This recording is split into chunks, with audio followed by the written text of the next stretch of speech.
네, 이른바 노란봉투법과 방송 3법이 야당 주도로 국회 본회의를 통과했습니다.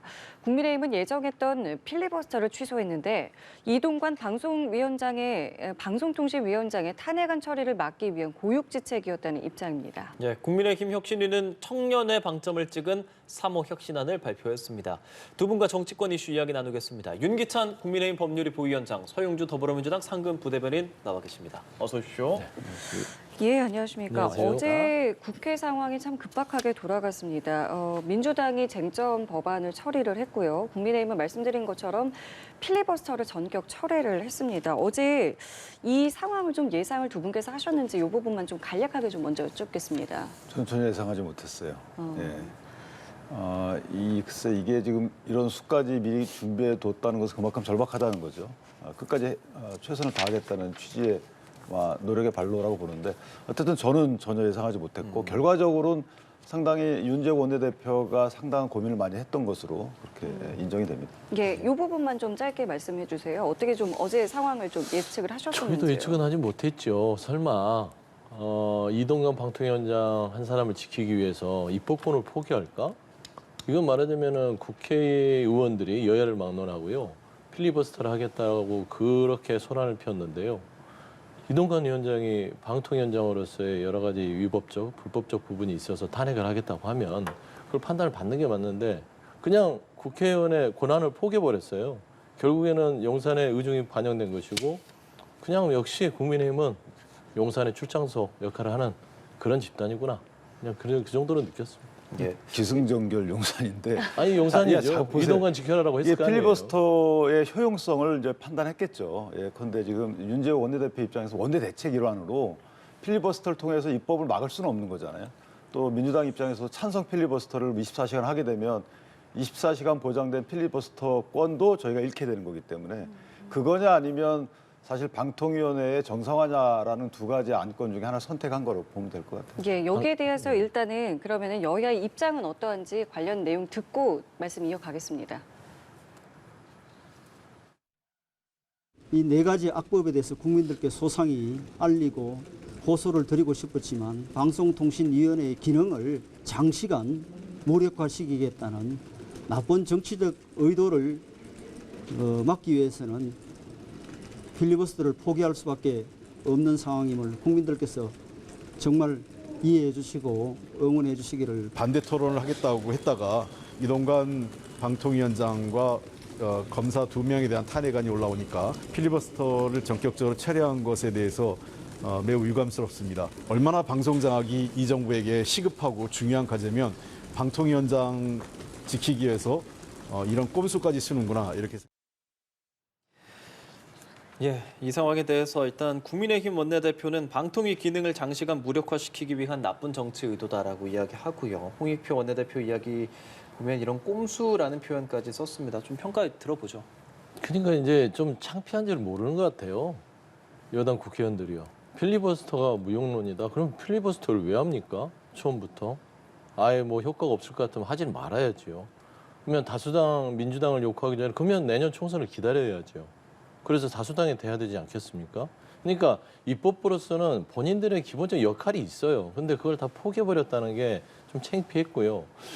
방통위원회의 정상화? 저는 윤재욱 원내대표가 그런 말 할 자격은 없다고 봅니다. 지금 이동관 방통위원장이 어떻게 방통위를 운영합니까? 2인 가지고 하고 있습니다. 본인들이 추천한 사람들의 2인을 가지고 하고 있고 민주당이 추천했던 최민희 의원 안 받았잖아요. 이런 식으로 불균형적으로 운영을 하면서 어떻게 방통위가 정상적으로 돌아갔냐. 그다음에 결국에는 이동관 방통위원장이 방송장을 해서 여러 가지 시도를 하잖아요. 뭐 방송사에 대한 여러 인사부터 개입 이런 부분들을 본인의 독립적이고 중립적인 그런 스탠스가 아니라 당정협의를 통해서 하겠다 이런 얘기를 합니다. 방통위가 언제부터 정보하고 협의를 합니까? 이런 인식을 가졌기 때문에 방통위가 정상적으로 안 된다. 결국에는 그 이면에는 방송장악이 있다라고 판단을 헌재에 구하는 것이에요. 그러면은 최소한 입법부에서는 그 구함을 인정을 해야죠. 근데 결국에 왜 제가 용산 얘기를 또 할 수밖에 없냐면 용산이 아니고서 어떻게 국회의원들이 이런 입법적인 기능을 포기하겠어요. 저는 그런 부분에 있어서는 꼼수라기보다는요. 그냥 국회의원으로서의 자격을 잠깐 내려놨다라는 차원에서는 좀 창피하다. 그런 말씀 좀 드리고 싶습니다. 네, 김희장 뭐 검비를 필리버스터를 하지 않는 것을 입법 기능을 포기했다라고 하는 것은 상당히 좀 이상한 해석인데 저는 생전 처음 듣는 해석입니다. 필리버스터라는 것이 그걸 통해 가지고 예컨대 뭐 뭔가 바뀌는 게 아니잖아요. 뭐 홍보를 포기했다 그러면 저는 이해를 하겠어요. 대국민 홍보는 어떻게 보면 포기된 게 맞죠. 그런데 입법 기능을 포기했다라는 것은 선택의 문제에 있어서 또는 사실 이렇게 필리버스터를 한다고 해서 뭐 결과가 달라지지 않는다는 거 이거 현실을 반영해서 어떤 선택의 과정인 것이고요. 방통위원회라는 것은 할 일이 많습니다. 사실 지난 방심이라는 것도 있거든요. 정현주 방심위원장이 대선 직전에 했던 이야기가 가짜 뉴스를 반드시 막아야 된다였어요. 대선 직전에 그렇게 얘기했던 그 정당에서 추천한 분이에요. 그런데 지금에 와서 가짜 뉴스를 엄단하겠다고 하는 것이 마치 이게 탄핵 사유가 되겠나요? 저는 앞뒤가 안 맞는다고 보고 방통위원회 기능을 살리겠다고 지금 윤재욱 원내대표가 얘기한 부분은 지금 어쩌 우여곡절 끝에 뭐 그렇게 따지면 최민희 방송 전 그 후보자가 저는 뭐 평가를 안 하겠습니다만은 어쨌든 정부 입장에서 뭐 부적절하다고 해서 임명을 안 했겠죠. 그런 건 존중해 줘야 되는 거 아니겠어요? 그러면 어쨌든 현재 2명 있단 말이에요. 이상인 위원하고 방통위원장은 2명 있기 때문에 합의제 기관에서 2명 중에 1명이 지금 탄핵에 대해서 직무정지가 된다 그러면 방통위원회 기능을 하지 못해요. 방통위원회가 19개인가요? 기능이 쫙 있어요. 법에 보면은. 그것 중에 상당 부분이 정보통신망에서 국내 권익 보호하는 것도 있단 말이에요. 이런 여러 가지 방통위원회 기능을 못하기 때문에 자 지금 이게 이동관 위원장의 탄핵을 저희가 결정적으로 막을 수는 없는 거예요. 전국적으로 막을 수는 없습니다. 다음 회기에 또 낼 수 있겠죠. 현 회기에 안 된다고 하면. 그럼 다음 회기까지 저희가 대책을 마련해야 될 거 아니겠어요? 이런 국민에 대한 어떤 뭐 서비스 차원의 존중 차원에서 하는 것이지 이동관 방송통신위원장의 탄핵을 전국적으로 막을 수 있다. 이거 불가능한 거잖아요. 그런 걸로 보면 이건 선택의 문제고 방송통신위원회 기능 확보를 위한 고육지책인 것이지 이게 뭐 용산의 명을 받아가지고 이동관 방통위원장 탄핵을 막는다? 그렇게 해석하는 건 과도한 거죠. 이게 어제까지 얘기고 어제까지의 상황에 대해서 일단 두 분의 평가를 들었는데 그럼 앞으로가 궁금합니다. 지금 네. 민주당은 어떻게 하겠다는 겁니까? 이 부분에 대해서 다시 그러면 처리를 해보겠다라는 겁니까? 처리를 해야죠. 그러니까 이 윤석열 정부의 언론 장악의 어떤 그림을 막아야 된다고 생각을 하고요. 저는 지금 이동관 위원장에 대해서 말씀드리면 방통위에 대한 운영에 대한 위법성도 있지만 방심위에 대한 운영에 있어서 개입을 해서 기본적으로 언론의 사정검열까지 정말 그냥 대놓고 하고 있습니다. 이걸 어떻게 지켜봅니까? 그런 차원에서는 탄핵을 추진할 수밖에 없고요. 지금 국민의힘이 꼼수를 써서 필리버스터를 철회하고 탄핵안을 표결에 붙이지 못하도록 했지만 기본적으로 첫 번째 민주당은 지금 김진표 국회의장에게 본회의를 열어달라고 요구하고 있습니다. 예. 그런데 김진표 의장께서 아직 결단을 못 내리시고 계는 합의를 하라고 상황이고요. 했죠, 예. 그렇죠. 근데 이거는 합의의 사항이 아니잖아요. 이거는 의장께서 결단을 해야 될 사항입니다. 두 번째는 일단은 그러면은 두 번째 그 의사 절차에 따라서 원칙대로 하겠다. 결국은 이것은 보고만 된 것이고 의안 상정이 되진 않았습니다. 그렇기 때문에 상정이 됐을 경우는 본회의 표결을 통해서 이걸 처리를 해야 되지만 이거는 보고만 했기 때문에 저희가 민주당에서 또 처리를 하면 됩니다. 100인 이상이요. 그러니까 지금 이 부분이 지금 민주당과 국민의힘에서 좀 해석이 좀 엇갈리고 있는 것 같아요. 이거는 국민의힘과 민주당이 해석한 게 아니에요. 국회 의사국에서 해석을 했습니다. 그래서 이거는 보고가 된 상황이기 때문에 예. 결국엔 이거는 민주당이 철회를 하고요. 11월 30일하고 12월 1일 날 이틀간 본회의가 잡혀 있습니다. 네네. 그래서 11월 철회를 한 다음에 11월 30일 날 다시 보고하고 안건 상정을 해서 처리를 하겠다. 이제 이 수밖에 없는데요. 가장 우려스러운 건 지금 국민의힘이 어제 본회의를 꼼수로 막아놓고 나서 탄핵소추 부분을 결국에는 한 2주 남았잖아요. 이동관 방통위원장 2주 동안 어떤 일을 하겠습니까? 아주 가열차게 뭔가 언론에 본인이 계획했던 부분들, 언론 정상화라고 얘기하지만 방송 장악을 위해서 집중적으로 일을 할 거란 말입니다. 그런 게 우려스럽지만 그럼에도 불구하고 11월 30일, 12월 1일 날 처리할 수 있도록 그래서 의사국과 이미 그런 부분들에서는 다 얘기가 끝났고요. 그런 상황으로 진행돼서 예정입니다. 그런데 이게 우리가 뭐 물론 뭐 규정하는 건 본인들의 마음이지만 안건조정위를 무력화시키기 위해서 자당의 소속 의원을 탈당시켜서 무소속의 어떤 뭐 포션으로 갖다가 집어넣어서 통과시킨 그런 꼼수를 했던 양반들이 이걸 꼼수라고 얘기하면 필리버스터를 하려다가 안 하는 걸 꼼수라고 얘기하면 할 말은 없습니다만은 자, 한번 생각해 보죠. 어쨌든 의사국에서 해석을 해서 의장이 정하시는 거지만 결정적으로 보면 이게 24시간에서 72시간 하라 그랬어요. 예. 그런데 72시간 1시간대까지 안 되면 그때 철회해도 되는 건가요? 그러니까 이런 식의 여러 가지 경우의 수를 감안해 본다 그러면 사실 저희가 일사부재의 원칙이잖아요. 부결되는 것은 동일 회기에 다시 제출하지 못한다라고 한 이유는 뭐냐면 이게 눈이 늘어지거나 여러 가지 부작용 때문에 그런 거예요. 따라서 의사국에서 어떻게 최종 해석할지 모르겠지만 개인적으로다가는 이거를 이번 회기에는 철회 이후에 또 다시 내게 되면 그야말로 그게 꼼수 아니겠어요? 그래서 개인적으로 자 이렇게 보면 민주당도 이건 하나 인정해줘야 될 것 같아요. 자 어떤 수단과 방법을 쓰든지 간에 뭐 하려면 하세요. 그러나 방송통신위원회 기능은 보장해줘야 될 거 아니겠어요? 현재 이상인 의원 1명이 남습니다. 이렇게 되면 그러면 2명 이상 되게끔 기능을 보장할 수 있는 기간은 보장해줘야 되는 거 아니겠어요? 이동관 방통위원장 탄핵하려면 하세요. 그러나 그분의 탄핵으로 인해서 방통위원회 기능이 상실되는 지경은 막아야 된다. 그렇게 되려면 최소한 시간은 줘야 되는 것이고 그럼 굳이 저렇게 빨리 할 이유가 도대체 뭔가라는 의구심이 드는 것이고요. 따라서 다음 회기에 적법하게 또는 적절하게 모아서 하는 것이 맞지 하려고 해도 지금 굳이 저렇게 의사국의 협의까지 받아가지고 해석까지 받아가지고 그렇게 할 이유가 뭔가 싶습니다. 원래 해석을 받아요. 매번 의사국의 해석을 받는 거는 통상적인 절차고요. 민주당이 하는 게 불법적인 게 아닙니다. 국회법에 따라서 절차를 검토를 한 것이죠. 근데 정치적 결정을 한 건 국민의힘이고요. 방통위에 정상화요. 아니 이동관 방통위원장 민주당에서 어떻게 했습니까? 대통령에게 임명하지 말아달라고 요구했잖아요. 임명을 강행한 건 누구죠? 대통령입니다. 그리고 나서 어떤 일이 벌어졌습니까? 언론사들 인터뷰 가짜뉴스 국기문란 행위다 하면서 사전 언론 검열 심지어 방심위에서요 인터넷 심의를 할 수도 없음에도 불구하고 본인들이 심의하는 척하고 나중에는 그 법적 근거가 없으니까 지자체한테 넘기잖아요. 이런 일을 벌이고 있습니다. 이동관 위원장께서. 그러면 이 부분은 헌재의 탄핵을 말하자면 판단을 받아봐야 되죠. 그러면 최소한 여당에서는 입법부가 이 정도의 어떤 요구에 대해서 같이 최소한 동조는 못 해주더라도 이런 식으로 필리버스터를 빠져나가는 꼼수를 쓰면 될까? 저는 그런 생각이 있고요. 그다음에 이제 의사국에서 지금 하는 민주당의 어떤 해석들은요, 절차상 하자가 하나도 없다라는 부분들을 다시 한번 말씀드립니다. 제가 이게 할 얘기가 많으니까 짧게 부탁했는데 매번 싸우면 안 되잖아요. 근데 이전에 그럼 한상혁 방통위원장에 대해서 왜 가만히 있었어요? 탄핵을 100% 또 해야 옛날 되는 거 얘기하지 아니겠어요? 마시고요. 옛날 얘기가 옛날 지나온 얘기도 이제 민재동의 그 당시 현안이었잖아요. 그 당시 똑같은 기준이었으면 특정 방송사와 관련된 재승인 심사 과정에서 점수까지 조작하는데 가담했다는 걸로. 그건 아직 그런 분은 왜? 그건 판결이 안 나왔잖아요. 그다음에 그 당시에 새누리당인가요? 뭐 자유통합당인가 자유통합당에서 저희가 그 정현주 방심위원장 그렇게 임명하지 말아달라고 했는데 임명했잖아요. 그러니까 똑같은 말씀을 계속 되돌려 주시는데 그렇게 할 필요 없는 것이고 지금 현재 제가 얘기하잖아요. 자 정치적인 입장, 선거 대비해서 본인들이 유리한 환경을 마련하기 위해서 자 탄핵을 하는 거 알겠어요. 하려면 하세요. 그러나 국민들의 이익과 관련된 여러 가지 기능을 수행하는 방송통신위원회의 기능은 보장해달라는 겁니다. 현재 한 명뿐이 없어요. 예. 이동관 위원장이 만약에 탄핵이 되면 직무정지가 되기 때문에 그러면 나머지 방통위원회가 운영될 수 있도록 합의제 기관이 운영될 수 있도록 위원을 임명할 수 있는 시간은 줘야 되는 거 아니겠어요? 그런 차원에서 보면 지금 그렇게 서둘 일이 아니라는 거예요. 탄핵을 하고 안 하고 알아서 하세요. 그러나 다음 회기에 적법하게 하시라는 거예요. 아니 기능 얘기하시니까 저도 말씀드리면 그 네. 기능이 기계적 기능에 대해서 제가 보장하는 거는 인정을 합니다.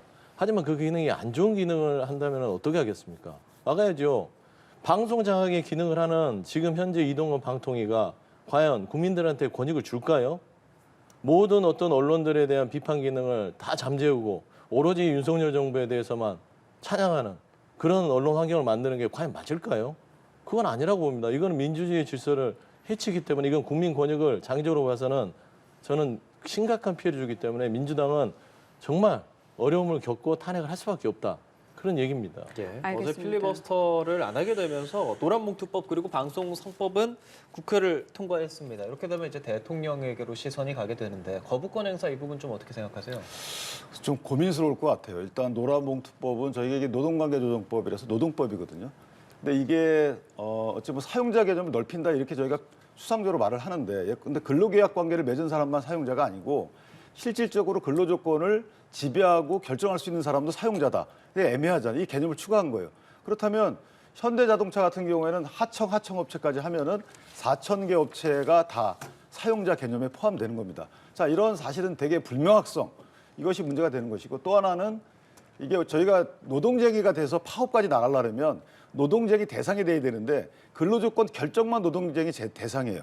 따라서 근로조건 결정에 대해서 서로 간의 의사가 맞지 않으면 노동쟁의로 가서 파업을 할 수 있는 겁니다. 그런데 그 결정을 빼버렸어요. 그렇게 되면 여러 가지 다른 거 뭐 경영방침에도 문제가 있다고 해가지고 의사가 불일치되면 파업할 수 있어요. 자, 이런 식으로 파업의 범위가 상당히 넓어지는 거. 마지막으로 손해배상인데 이 손해배상의 경우에는 저희가 대원칙이 있습니다. 민법적 대원칙. 같이 뭔가 불법 행위를 했으면 범위를 떠나서 같이 책임을 지고 책임진 부분과 관련된 것은 너네끼리 해결해라. 이게 이제 분담 비율 정하는 거야. 안에서 해결해라. 이게 민법 대원칙이고 신원보증법에도 있고 민사집행법에도 있습니다. 근데 이것을 다 허물어뜨리는 거죠. 그런데 어쨌든 대통령의 거부권 행사가 왜 고민스럽다고 제가 판단하냐면 노정희 대법관이 이미 대법원에서 유사한 판결을 한 적이 있어요. 그러니까 이 근로자들의 분담 비율은 본인들의 가담 정도, 직위, 노동조합에서 어떤 그 직위, 담당하는 직무 이런 거에 따져서 개별적으로 정해라라는 판결을 했기 때문에 그 판결, 그러니까 이게 노동조합법이 만약 거부권 행사해서 없어진다고 쳐요. 그래도 그 판결은 살아있는 거죠. 그렇기 때문에 결국은 새로이 다음에 구성되는 이 국회에서 법을 새로 만드는 방법뿐이 없는 상황이라 과연 이것을 거부권 행사한다고 해서 이전에 없었던 것이 시정되는 것이냐, 저는 시정되지 않는다고 보기 때문에 거부권 행사에 조금 고민스러울 것이다라는 생각이 들고 네. 방송법은 거부권 행사를 할 것으로 예상이 되고요. 개인적으로 그렇게 생각합니다. 필리버스터 포기하면서 거부권 행사 명분이 좀 떨어졌다라는 것이 민주당의 주장입니다. 그렇죠. 예. 누가 보더라도 필리버스터를 포기했다는 것은 이 법에 대해서는 나름대로 인정을 하겠다라고 국민들은 볼 수 있죠. 그래서 저는 그런 부분에 있어서는 대통령께서 거부권 행사할 어떤 요인이 사라졌다고 보는 것이고요. 그런데 분명한 것은 그렇습니다. 지금 뭐 노란봉투법이든 방송 3법이든 간에 야당이 그냥 또 단독으로 처리했다고 봤을 때는 대통령은 또 거부권 행사할 거예요. 묻지마 거부권이라고 하죠, 보통. 그래서 좀 법을 들여다보고 거부권 행사하는지 모르겠고요. 저는 이제 이 노란봉투법에 대한 부분에 있어서는 뭐 상세한 내용을 이제 여기서 논박하기는 그렇고 저는 기본적인 법의 어떤 정신과 지침에 대해서 얘기하고 싶어요. 그러니까 우리가 법의 여러 가지를 우리가 법을 구성을 할 때 특히 이제 사법 영역에서는 무죄 추정의 원칙이라는 게 있지 않습니까? 그거 비슷한 겁니다. 왜 그러냐면 많은 범죄자를 처벌하기 위해서 법을 만드는 게 아니라 억울한 한 사람을 두지 않기 위해서 법을 만드는 것이잖아요. 그런 취지로 법들은 입법이 됩니다. 노란봉투법도 마찬가지예요. 돈 있는 사람이, 힘 있는 사람이, 권력 있는 사람이 힘이 약하고 여러 가지 밑에서 어떤 노동 계약 관계에 있는 노동자들에 대해서 함부로 하지 못하도록 최소한의 장치를 만들자고 하는 게 노란봉투법입니다. 물론 그 기업들 하는 분이나 나머지 뭐 다수에 있어서의 불편함들이 초래될 수 있는 여지가 있지만 중요한 거는 억울한 사람 한 사람이라도 있어서는 안 된다라는 것이에요.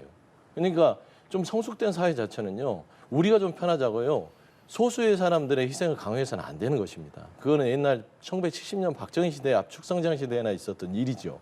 그런데 지금은 2023년 아닙니까? 민주주의가 꼽힌 대한민국인데 노란봉투법에 대해서 특히나 국제노동기구에서 여기에 대해서는 공고를 하고 있습니다. 그러면 이거는 세계적 추세이기 때문에 받는 게 맞다. 저는 그런 생각이 듭니다. 근데 한 가지 이 국민들이 오해할 수 있는 부분이 지금 현재도 합법적 파업으로 인한 손해에 대해서는 손해배상할 수가 없어요. 합법적 파업이 아니고 불법 파업의 경우에 손해배상을 하는 것이고 그다음에 합법적 파업이라도 불법 행위, 뭐 부시고 이러면 안 되는 거잖아요.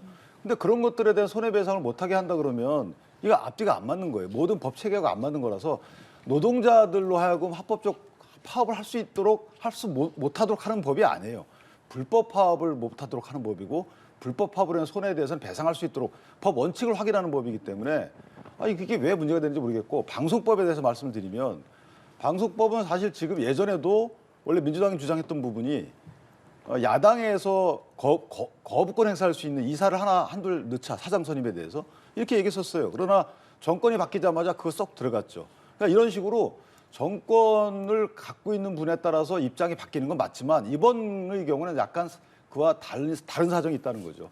이사진을 갖다가 뭐 운영위원회라는 이름으로 이사진을 넣는데 그 이사진 설출 방법이 다소 불명확하다는 거예요. 또 하나는 굉장히 특정 정치 세력과 관련된 분들이 많이 들어갈 수 있는 확률이 높다는 거죠. 예컨대 직능단체 중에 3개 단체만 확정을 했는데 직능단체가 11개 단체가 있습니다. 각 방송사별로 예를 들면 그중에 왜 하필 3개 단체를 특정해서 법정에 넣죠? 자, 이런 부분들이 있기 때문에 이런 부분들에 대해서 논의가 좀 더 돼야 된다는 게 국민의힘의 입장인 거예요. 알겠습니다. 일단 대통령이 어떻게 결정을 할지 여부도 좀 지켜봐야 되겠고요. 그리고 어제 그 검사 2명에 대한 이제 탄핵소추안 발의된 것에 대해서 뭐 한동훈 장관이 이제 이런 이야기를 했죠. 이것은 이제 이재명 대표 수사에 대한 보복성의 성격이다라고 했는데 이게 이제 탄핵이 어떻게 좀 결정이 된 것이고 이 주장에 대해서는 좀 어떤 입장 갖고 계신지 듣겠습니다. 한동훈 법무부 장관은 머릿속에 이재명 대표밖에 없는 것 같아요. 모든 어떤 정치행위가 이재명 대표로 기울되는 것 같고요. 본인 탄핵에 대해서도 무슨 그 고발 그 뭐였죠? 위증교사 니까라고 빗댄 건 또 이재명 대표 얘기를 하는 것이고 검사 탄핵에 대해서도 지금 이재명 대표 얘기를 하는 것인데 아니 지금 검사 2명 탄핵되는 분들 제목을 제가 여기서 읽어드릴까요? 얼마나 불법적인 일들을 했는지요? 범법을 행위를 했는데 검찰 내에서 그분들 검사라는 이유만으로 제대로 처리가 안 됐기 때문에 입법부에서 탄핵을 요구하는 것입니다. 검찰에서 본인들 제 식구 봐주기 하는데 가만 놔둬야 됩니까? 본인들 권력을 가졌다고 본인들은 죄져도 되고 아닌 사람들은 엄하게 또 처벌하는 그런 검사의 직책. 이거는 공정하지 않죠. 공정을 맞추려면 검찰이 자기 식구들을 더 엄하게 좀 처벌하고 뭔가 징계하고 하면서 했으면 이런 신뢰 이 구조 속에서 과연 입법부가 탄핵을 하겠습니까? 그게 아니에요. 그리고 설사 이 부분에 있어서 이재명 대표의 수사검사 이런 부분이 있다더라도 이분이 그 수사검사 혼자 다 수사합니까? 지금 이재명 대표는 수사하는 분이 60명이 넘어요. 이분 없어도요 59명이 수사하고 있습니다. 근데 무슨 이재명 대표 방탄이에요. 그러니까 저는 한동훈 장관의 논리가 머릿속에 논리가 없고 이재명 대표만 있다. 이게 불행한 거예요. 저는 그렇게 보이는 것입니다. 알겠습니다. 제 생각에는 협박성 탄핵이라고 볼 수밖에 없어요. 이정석 검사가 사실은 예전에 동부지검에서 유재석 감찰무마 의혹도 수사했던 부장검사였거든요. 자, 그거에 대한 원한이 좀 있었겠죠. 거기다가 현재 이재명 대표의 모든 수사에 대한 수사팀장이에요. 수사팀장입니다. 이거 수사지휘권자인 차장검사 이전에 수사팀장이기 때문에 수사 담당자라고 볼 수가 있는 것이고요. 이분에 대한 탄핵 사유를 보면 납득이 안 돼요. 이미 다 고발돼 있거든요. 예컨대 아까 말씀하신 대로 주민등록법 위반, 위장전입, 이거 탄핵 사유 되나요? 이게 직무와 관련된 범죄인가요? 직무와 관련돼서 중대한 범죄를 행했을 경우에 탄핵을 할 수 있는 겁니다. 근데 직무와 관련, 이거 위장전입이 직무와 관련된지 모르겠고요. 두 번째, 골프장 예약 관련해서 도와줬다. 이 직무와 관련된 건가요? 저는 개인적으로 기본적으로 탄핵 사유가 안 된다는 거 뻔히 알면서 탄핵을 추진했던 부분이고요. 그다음에 현재 그 해당 팀에서 보면 대북송금 사건 하고 있죠. 그다음에 그 법인카드 유용 문제 하고 있습니다. 쪽에 후원 문제 다 하고 있어요. 되게 중대한 거예요. 검찰총장도 구체적인 사건에 대해서는 법무부 장관도 검찰총장에 대해서만 지휘할 수 있는 게 법 체계예요. 그런데 어떻게 야당 국회에서 구체적인 사건에 계류 중인 그 해당 수사팀에 대해서 탄핵을 합니까? 그것도 해당 탄핵을 추진한 민주당의 대표와 관련된 수사를 하고 있는데 저 같으면 오해를 사기 싫어서라도 안 하겠어요. 근데 대놓고 하잖아요. 이거 국민들이 엄한 질책을 하지 않기 때문에 이렇게 점점 더 나가는 거예요. 저는 개인적으로 정말 탄핵 사유가 명백하다 그러면 탄핵을 해야 되겠죠. 그 누가 봐도 탄핵 사유에 해당하지 않아요. 제가 이정석 해당하는 검사 점 설명 좀 해주세요. 예, 설명해 드릴게요. 예. 이정석 검사에 대해서 제가 얘기를 구체적으로 안 하려고 그러는데 말씀을 드릴까요? 당시 이정석 검사가요. 저희가 이제 여기 안을 써놓은 게 있어요. 자신의 신분과 지위를 이용해서요. 일반인의 타인의 범죄 기록, 수사 기록, 전과 기록을 무단으로 열람하고 이를 자신의 처 가족에게 제공하는 심각한 불법 행위를 했습니다. 검사가요. 처 가족을 위해서 무단으로 공권력을 사용했어요. 이게 죄가 아닙니까? 유 변호사님 말씀해 보시죠. 해볼까요? 예, 이거 죄가 아닌 거예요. 본인이 인정하던가요? 아니 그러니까 말씀한 제가 아니 그러니까 말씀드리죠. 본인이 예, 하는 예, 거는 예, 예, 그건 공수처 재판에서 하는 자, 것이고요. 공수처에 고발했고요. 또 두 번째 말씀드릴까요? 자, 첫 번째 거 해명하고 가시죠. 해명이 아니라 아니, 네, 말씀드릴게요. 아니 그러니까 이거는 들어볼게요. 본인 잠시만요. 인정을 자, 하든 안 하든 간에 그건 중요한 게 아닙니다. 그 제가 이유는 읽어드릴게요. 뭐냐면 요청을 받은 읽어드릴 문자 테니까 메시지를 들으세요. 공개를 한 거잖아요. 그러면 이재명 대표가 인정을 들어볼게요. 했나요? 아니 아니, 그러니까 이재명 아니, 대표는 인정을 했습니까? 잠시만요. 거기에 대해서 이정섭 안 나와 있잖아요. 제가 똑같아요. 얘기해 볼게요. 유 변호사님 논리적으로 들으세요. 아니 최영재 논리적이 대변인 아니고 잠시만요. 얘기해 볼게요. 윤기찬 부회장님 얘기 자. 먼저 듣겠습니다. 자, 그런 의혹이 사실이라면 그건 탄핵돼야 된다고 봅니다. 개인적으로. 직무와 관련된 범죄예요. 그런데 그 당시에 국감에서 제시된 것이 문자 메시지였던 것 같아요. 제가 볼 때는. 이거 할 수 있나요? 해달라고 했어요. 했나요? 한 거 나왔어요? 그게 하게 되면 대검찰청에 다 남아요, 기록이. 아시다시피 범죄 뭐 이력조회 같은 건 전부 다 남습니다. 아주 심유. 그 거짓말 하겠어요. 대검에도 본인이 안 했다고 다 얘기를 했고 대검에서 아마 자체하게 조사를 했을 겁니다. 해서 벌써 징계했겠죠. 자, 그럼 책임을 지셔야 돼요. 만약에 그거에 대해서 탄핵을 했다. 근데 그렇게 확인해 보지도 않았다. 대검에다가 한 장짜리 이거 했냐라고 자료 요청도 안 했다. 그리고 탄핵을 했다. 자료 요청하셨나요? 대검에? 검찰을 못 믿으니까 그렇죠. 검찰이 자기 자료 식구를 요청 안 하신 거죠? 했겠죠. 자, 자료 요청 안 하고 나서 탄핵을 했다. 했으니까 나왔죠. 그렇지 않겠습니까? 확실했어요? 그럼 했겠죠. 했겠죠, 제가 가지고. 썼습니까? 제가 했습니까? 그걸 그러니까 따지는 거 모르면 아니고요. 말씀하지 마셔야죠. 아니 저는 이래요, 윤 변호사님. 그러면 이재명 대표가 본인이 일하는 거에 대해서 검찰에 가서 이건 안 했습니다 하면 그건 어떻게 되는 다른 것이죠? 객관적인 증거들이 있잖아요. 무슨 여기도 객관적인 증거가 다른 있습니다. 사람의 진술도 있고 그러면 객관적인 증거가 어디 있어요? 똑같은 거예요. 그러니까 어떤 변명을 사람 요청한 거지 하시더라도 본인이 논리적으로 열람했다는 하셔야죠. 객관적 증거가 있습니까? 논리적으로 하셔야죠. 대검찰청 열람 기록 남아 이재명 있습니까? 대표가 그러면 유죄라는 증거가 있습니까? 잠시만 여기 너무 많이 나갔고요. 아니 똑같은 거예요. 그러니까 억지를 쓰지 마세요, 제발. 누가 억지인데요? 억지를 쓰시는 거예요 지금. 뭐가 억지? 그러니까 지금은 대검찰청 이런 자료조회를 이런 할수 혐의가 있잖아요. 있기 때문에 민주당의 탄핵을 하는 국회의원들이 것이고요. 대검찰청에 야 이거 이 더 당시에 수사 읽어드릴까요? 기록조회 범죄 기록조회를 했는지에 대해서 자료 요청한 적이 있습니까? 했을 겁니다. 알겠습니다. 나 했으면 인정할게요. 아니 제가 지금 확인 알겠습니다. 못했지만 했을 거고요. 예, 예. 이 또 부분은 읽어드릴게요. 그러면은 아니요 여기까지 하겠고요. 이 부분은 조금 확인을 하시고 아니 확인한 게 아니라 했으니까 이렇게 탄핵을 해서 추진하는 거라니까요. 자료조회 결과 아니 그러니까 잘 이정석 보세요. 검사가 해당 사람에 대한 전과 기록조회 했다는 자료가 나왔다고요? 여기 있습니다. 알겠습니다. 저희 일단 여기 주제 했다고 나왔습니다. 나왔어요? 예, 여기 있으니까요. 뭐라고 나왔어요? 보여드릴게요. 불법 행위를 자행하였습니다. 예, 그렇게 나왔으면 한 것의 의혹이 아니라 했다는 것을 했기 때문에 우리 불법 행위를 자행했다는 아니 잠시만요. 두 분 법사위에서 이미 예. 자료는 받은 것으로 알고 있고요. 그런 식으로 따지시면 안 될 것 같고요. 알겠습니다. 두 분 잠시만요. 아니 근데 저희- 이정석 검사에 대해서는 얘기를 해야 될 것 같아요. 왜냐하면 지금 이 부분에 대해서 계속 뭐 스키장 가부모도 있고 뭐 죄가 없는데 탄핵을 한다 하니까 그렇죠. 청탁 금지법 이런 부분들은 이미 인정하시는 거 아니에요. 그렇지 않습니까? 청탁금지법 누가 인정을 해요? 예를 들면 아니 그러니까 지금 뭐 뭐 증거 권익위원회에다 조사 요청하셨잖아요. 아니 그러니까 이정석 검사도 인정한 거잖아요. 용의 만나게 될 경위가 중요한 아니 거지. 특정 골프장에 가서 거기에 대해서 다른 검사들 해주고요. 알겠습니다. 아니 그다음에 저희가 청탁금지법이 지금- 많이 직무 관련 예, 예. 범죄예요? 청탁금지법에 왜 안 됩니까? 알겠습니다. 직무관련 두 분 범죄가 잠시만요. 됩니다. 저희 이 주제가요. 지금 이렇게까지 번질 줄 모르고 저희가 뒷부분에 또 남은 진도들이 좀 많이 있어서 이 부분은 다음 시간에 아마 또 이야기를 할 기회가 있을 것 같아서 그때 조금 더 저희도 많은 자료들을 가지고 좀 두 분께 다시 한번 좀 여쭤보겠고요. 이거 좀 간단하게 여쭤볼게요. 이 한동훈 법무부 장관이랑 홍익표 민주당 원내대표가 이 마약 수사 특활비 삭감과 관련해서 좀 말을 좀 주고받았는데요. 어떤 내용인지 듣고 대담 이어가겠습니다.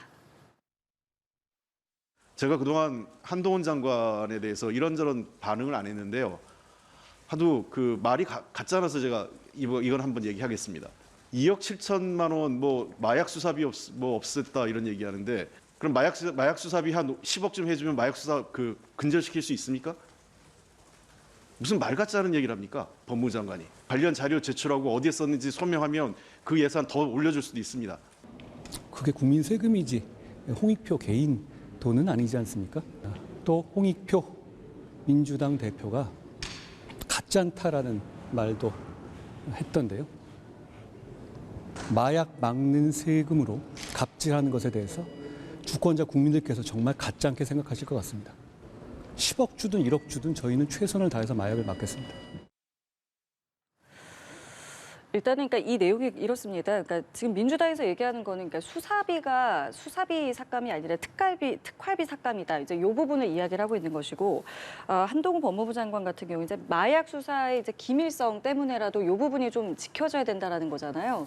이 부분 좀 내용 좀 어떻게 보고 계세요? 그러니까 특활비 중에 80억 원인 것 같아요. 그 중에 2.몇억 원이라고 알려져 있는데 어쨌든 마약 수사 같은 경우에는 제가 정확히는 알지 못하지만 어쨌든 은밀성이 좀 있어요. 그러니까 마약 수사에 뭐 잠입 이런 문제가 아니고 그 마약의 유통 과정에서 수사기관이 거기에 개입해가지고 약간 함정 수사와 유사한 이런 수사 기법을 쓸 수밖에 없는 상황이기 때문에 그런 수사 기법을 쓰려면 알려지면 안 되겠어요. 어디에 어떻게 썼는지를 갖다가 이게 공표되면 안 되는 거기 때문에 아마 그런 취지의 주장인 것 같고 여기에 대해서 홍익표 원내대표가 저렇게 설전을 벌일 일은 아니라고 보는 것이 일단 마약 수사에 특별수사비가 필요하다는 점을 만약에 홍익표 원내대표도 인정한다 그러면 그것을 어떻게도 어느 정도가 더 증액이 필요한지에 대해서 법무부하고 만나서 협의할 일이지 저렇게 공개된 석상에서 서로 간에 언쟁을 할 일은 아니다. 저 부분은 한동훈 장관과 홍익표 원내대표 둘 다 좀 문제가 있다고 저는 봐요. 네, 요 내용 좀 짧게만 여쭤보고 다음 주제 넘어갈게요. 아니 한동훈 장관은 지금 국민을 현혹시키고 있는 것입니다. 그러니까 민주당이 마약 수사 그 예산을 깎는 게 아니에요. 마약 수사에 대한 건 80억에 대해서 손을 대지 않았고요. 특활비 2억 6천에 대해서 얘기하는 것입니다. 그런데 한동훈 장관이 당시에 윤석열 검찰총장하고 있을 때 특활비 수백억에 달하는 이 특활비에 대해서 제출하라고 했는데 영수증 잉크가 말라버렸다고 그렇게 없다고 하는 거예요. 그다음에 두 번째는 그 특활비 어디를 썼냐면 식당을 제출하지 않습니다. 그런 식으로 깜깜이 특활비를 쓰기 때문에 이거 안 되겠다. 국민의 혈세를 이런 식으로 쓰면 안 되겠다 해서 검찰의 특활비는 전체 그냥 예산 삭감을 하는 겁니다. 마약 수사에 대한 80억에 대한 예산은 그대로 있다. 그렇기 때문에 국민을 현혹시키는 얘기를 하면 안 되겠다. 저는 그걸 말씀드립니다. 예, 알겠습니다. 각 당의 상황에 대해서도 두 분과 좀 이야기를 해보겠습니다. 먼저 국민의힘, 일단 혁신위가 3호 혁신안 어제 발표를 했습니다. 청년에 중점을 두고 방점을 두고 발표를 한 건데 뭐 비례대표 당선 순번에 청년 50% 의무화한다 등등 이런 내용들 그 배경은 좀 어떻게 봐야겠습니까? 일단 청년들이 많이 소외되어 있는 건 사실이잖아요. 근데 청년을 위한 정책이 사실 많이 입안되어 있지 않고 실행이 잘 안 되고 있다는 부분에 대한 논의는 많이 되어 왔어요. 근데 청년의 정책을 입안하고 실행하기 위해서 청년이 직접 그 정책 입안자가 돼야 되겠다는 이런 논의도 많이 있었고요. 그런 차원에서 논의가 되는 걸로 보여지고 다만 저런 부분들이 너무 확대되게 되면 사실은 또 이게 불공정의 문제가 생기기 때문에 저는 개인적으로 상징적으로 상당히 범위를 좁혀서 먼저 해보고 그다음에 이것이 성과가 있으면 예컨대 거기를 통해서 들어오신 분들이 진짜 청년을 위한 정책을 펴더라. 여태 정치권에서는 그렇게 들어오신 분들이 청년을 위한 정책을 펴지 않았다라는 비판도 많이 받았던 게 현실이거든요.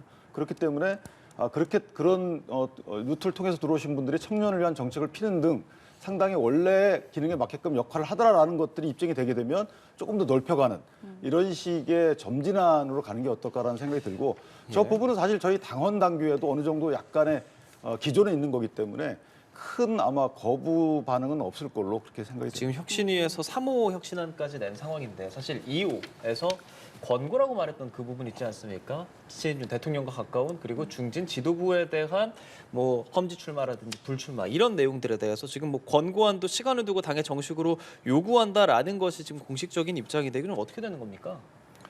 이 권고안의 배경은 희생이잖아요. 예. 그러니까 희생이라는 게 책임지고 나가라라는 것이 아니고 원래 당신은 책임이 없지만 책임 유무를 떠나서 당의 국민의 어떤 그 호소를 얻기 위해서 당신이 좀 희생해달라는 거기 때문에 시간이 좀 필요한 거죠. 본인들도 결심을 해야 되는 것이고 조금 시간을 두게 되면 어느 정도 기조가 잡힐 것이고 기조가 잡혔을 경우에 그때 당의 건의를 해서 당에서 뭐 의결을 한다든가 이런 식의 절차를 진행되지 않을까라는 생각이 지금 들고요. 이게 화답하는 이제 의원들이 없기 때문에 그 부분에 대해서 화답하는 의원들이 생길 겁니다. 왜냐하면 그것은 차차 시간을 두고 항상 그래 왔고요.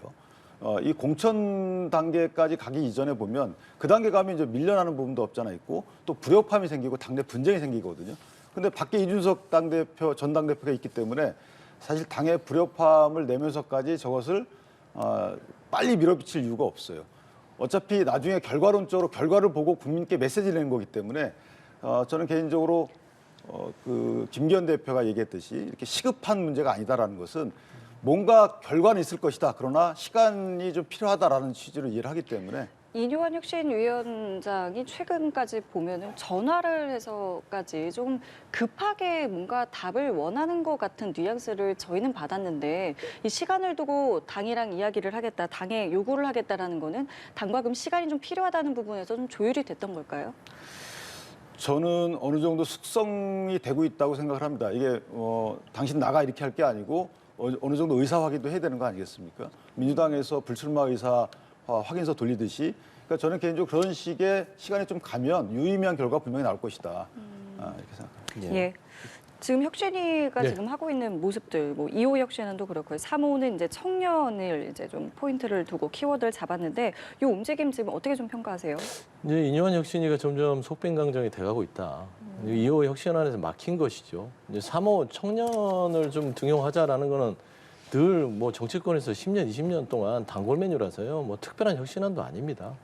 그래서 2호에서 멈춘 이뇨한 혁신위는 지금 굉장히 막다른 골목에 다다랐다 저는 평가가 되고요. 결국에 청년을 던지는 것도 이준석 전 대표를 못 잡잖아요. 못 잡기 때문에 떡이라도 던져주자 이런 심정으로 3호를 던진 것 같은데 어떤 큰 혁신은 아닌 것 같고 가장 중요한 거는 2호 혁신안. 그러니까 윤핵관들의 험지 출마, 과연 이거를 받을 것인가? 이게 결정되지 않는 이상은요. 이뇨한 혁신위는 이제 서서히 이제 깃발을 내려야 될 시기가 다가오고 있다. 저는 그런 평가를 하고 싶습니다. 제가 하나만 보태면 사실 속빈 강정까지는 아니고 제가 볼 때 저기서 가장 국민적 관심을 가질 만한 것이 우세 지역 특정 한두 군데를 정해서 뭐 배틀 형식으로 공개 경쟁 방식으로 청년 후보자를 정하자. 이 부분은 상당히 반향을 일으킬 거예요. 물론 이준석 전 당대표가 했던 대변인 배틀하고 비슷한 유형이거든요. 저는 그렇게 해서 어찌 보면 상당한 효과를 얻을 수도 있다. 거기서 나오시는 분이 어떤 역할을 하든지 간에 일단 그런 식의 후보자 선출 방식 자체가 굉장한 반향을 일으킬 수 있다라고 생각을 합니다. 예, 뭐 누군가가 이제 결단을 하게 되면 이 2호 혁신안에 대한, 그러니까 권고안에 대한 이제 부분도 어느 정도 이제 시작이 되는 것인데, 지금 말씀하신 이준석 전 대표 같은 경우에는요.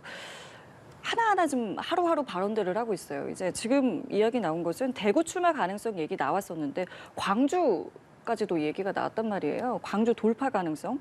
지금 어떻게 좀 보고 계세요? 지금 이준석 전 대표 머릿속에는 어떤 그림이 좀 그려져 있다고 생각하십니까? 일단 본인의 삼지대 구상을 좀 넓게 스펙트럼 쓰겠다는 얘기죠. 대구도 안 할 수 있고, 그러니까 영호남은 아우르는 당을 만들겠다. 삼지대를 만들겠다. 뭐 당까지는 아니더라도. 그래서 이준석이라는 정치인은 그런 정치인이다, 이런 거를 메시지를 주는 것이에요. 저는 그렇게 봤을 때는 이준석 대표는 지금 국민의힘한테 메시지를 던지고 있습니다. 국민의힘과 윤석열 대통령에게. 뭐라고 하고 있는 건가요? 지금 영호남을 아울 수 있는 청년 정치인이 나다. 나 욕심나지 않아? 나 데려가야 되지 않겠어? 나를 다시 데리고 오라고. 저는 그렇게 봐요. 이준석 대표가 화답하실 거라고 근데 생각하십니까? 이제 세 가지가 충족이 돼야 되기 때문에 어려울 거라고 보는데, 첫 번째는요. 당대표라다 쫓겨났잖아요. 쫓아냈지요, 친윤들이. 그랬을 때는 다시 돌아올 때는 당대표에 준하는 권한을 줘야 됩니다. 그렇지 않겠어요? 그 권한이 뭘까요? 줄 수 있을까요? 2년 혁신위원장에 그런 권한이 있을까요? 아니면 김기현 대표가 그런 권한이 있을까요? 없습니다. 그 권한을 주는 거는 용산에 있는 윤석열 대통령이 결정하는 사안이에요. 두 번째는 명예회복이 필요합니다. 양도구역이라는 그 말 때문에 1년 당원권 정지를 한 이 징계위에 대한 그 주변에 있던 친윤그룹의 책임질 사람들 책임 묻고 본인의 명예회복을 해달라. 세 번째, 윤석열 대통령이 직접 불러서 총선 이준석 전 대표 필요하니까 같이 힘을 합쳐서 갑시다. 라는 이 세 가지가 충족되지 않으면요, 이준석 대표는 돌아오기 힘듭니다. 하지만 만에 하나 이 세 개가 충족이 된다면 돌아올 수 있죠. 그런 의미에서 영남도 내가 아우를 수 있고 호남도 아우를 수 있는 정치인이 이준석이다. 이런 메시지를 계속 던지고 있는 것이라 보고 있습니다. 이준석 전 대표가 오늘 이제 김종인 전 비대위원장 그리고 함께 김태섭 전 의원 만나고, 그전에는 계속 민주당의 비명계까지도 만났다, 이런 얘기까지 나오기 때문에 그 빅텐트의 범위가 어디까지 될 것인가, 어떤 생각을 하고 있을까, 어떻게 생각하세요? 저는 빅텐트 범위가 문제가 아니고 그렇게 보이게끔 지금 행보를 한다고 봐요. 그러니까 본인도 후보자를 모아야 되는데 이 정당이라는 것이 크게 세력이 이렇게 커질 것이다라는 기대심을 줘야지만 후보자들이 모일 거 아니겠어요? 저는 이준석 전 대표가 지상 과제는 당신의 당선이라고 봐요. 국회에 들어가는 거기 때문에 본인은 절대 호남에 출마하지 않습니다. 제가 볼 때는.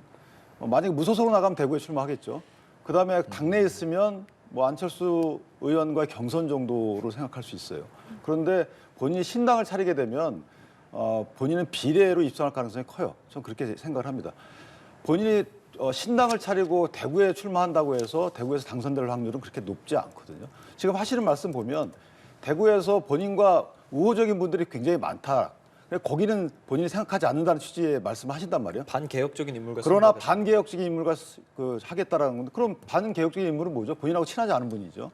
그리고 현재 있는 분들이 다 공천받는다는 보장도 없기 때문에 앞으로 대구가 어떻게 바뀔지 모르잖아요. 앞으로 누가 공천받을지 모르는 상황이라서 결국은 앞으로 공천받는 사람 중에 본인과 승부하시는 분이 어떤 제일 약한 고리를 찾겠다는 것인데, 그렇다 하더라도 대구에서 신당으로 당선될 확률은 높지 않다.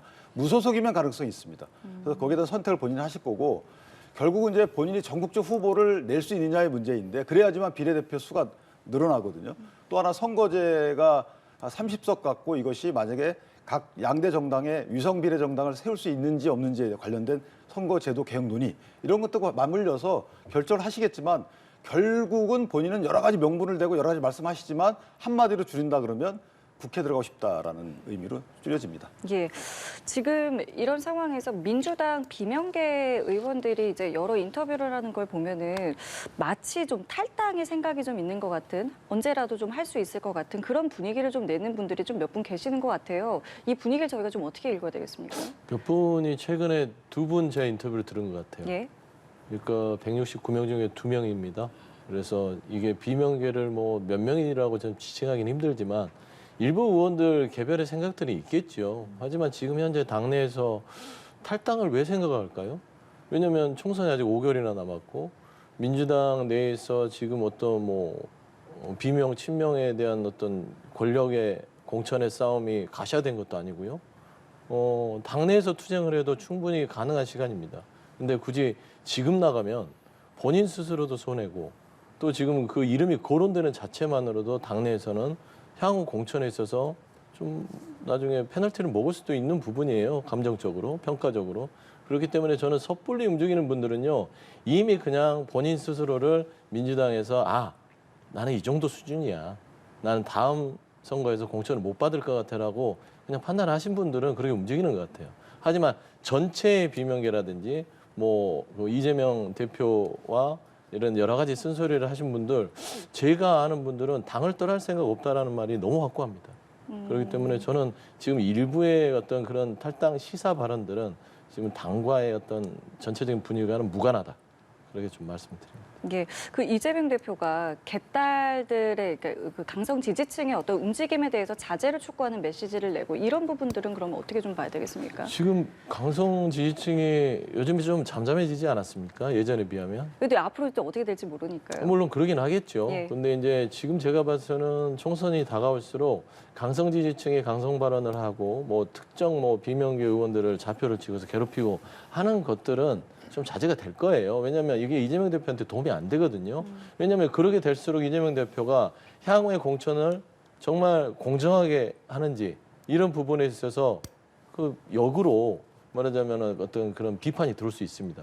왜냐하면 강성 지지층이 가서 막 좌표 찍고 하는 분들이 뭔가 판단을 하려고 그래도 나중에 이재명 대표가 이 부분을 공천을 안 해야 되는데 이 부분은 진짜 여러 가지 정말 상황상으로 안 해야 되는데 그 부분들이 강성 지지층이 좌표를 찍어서 공격해서 안 한 것처럼 보이면 이재명 대표가 공천하는 데서 심각하게 어려움이 생기겠죠. 그래서 저는 강성 지지층은 좀 자제할 것이다. 그렇게 보고 있습니다. 다만 민주당 이 비명계 일부 의원들의 이야기는 정말 일부의 그냥 개인적인 생각이다. 이게 어떤 이걸로 흐름이나 추세로 볼 일은 아니다라고 말씀을 하셨는데요. 아직까지는 비명계에 이탈된 비명계를 모을 수 있는 정치 세력은 아직은 없어 보여서 개인적으로 아까 세 분의 경우에 인지도도 있고 하기 때문에 무소속 출마해서 충분히 가능하신 분들.